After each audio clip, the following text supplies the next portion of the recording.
Hello again! We are on chapter 7 of 3rd grade Angels, starting at page 58. So please follow along in your book. Here we go. 11.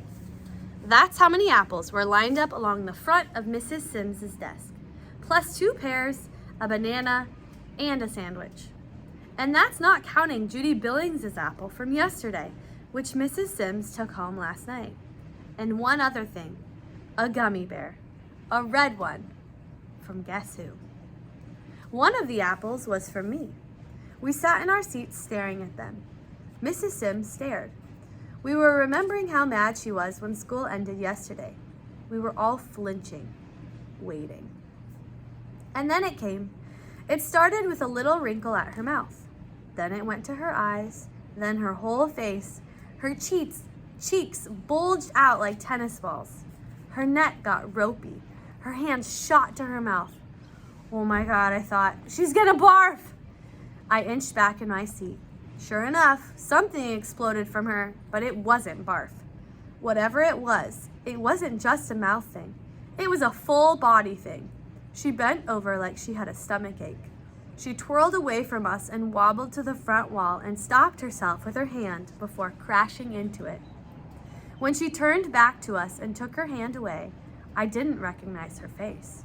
It was blotchy and lumpy and red. Tears were coming down her cheeks. It was scary. Somebody peeped. Is she crying? Somebody else peeped. Is she sick? Oh, she's sick. Joey Peterson gave me a snort. She ain't crying, dummy. She ain't sick. She's laughing. He was right. She was laughing. I never knew a teacher could laugh so hard. Joey was chuckling to himself. The rest of us were a fishbowl of open mouths. Finally, she started to calm down. She took deep breaths. I looked around. A couple kids were smiling, so I did too. But I was still afraid to laugh out loud. I had a feeling this might be a trick. She pulled a tissue from her box of Kleenex. She wiped her eyes and cheeks. She took a long, deep breath. She picked up the sandwich. It was plastic wrapped. She stared at it. She held it out to us. Okay, she said. What is it? Billy Umberger spoke. Corned beef. Mrs. Sims nodded. It looked like she was ready to bust out again, but she took a deep breath. She sniffed. Okay, students, this has never happened before. I guess I wasn't ready for it. Sorry for losing my self-control there. Disgraceful example for my students. That's okay, Mrs. Sims. She turned to me and smiled, because I was the one who said it. I kicked myself in the ankle. Thank you, George, she said. Go, Georgie, I heard Joey whisper. I want you to know, said Mrs. Sims. She put down the corned beef sandwich and stepped away from the desk so we could all see the lineup again. I want you to know how much I appreciate all this. She waved at it, but she still couldn't look at it. But I have to make something clear to you, very clear. Yes, you must earn your halo, but no, you may not buy your halo. I cannot be bribed. She looked us over. Can somebody tell me what a bribe is? One hand went up. Ian O'Hara's. Yes, Ian? It means when you pay money to somebody to make them do something you want. Mrs. Sims nodded. Yes, good, Ian, with one correction. A bribe doesn't have to be money. A bribe can be, she waved at the desk, apples, or pears, or bananas, or corned beef sandwiches. A couple kids laughed at that. Or, she picked up the candy, gummy bears. She studied it for a minute, then popped it into her mouth. Everybody laughed. Joey fist pumped. Yes! You can bring me an apple every day. You can bring me a banana split with cherries and hot fudge and whipped cream up to the ceiling.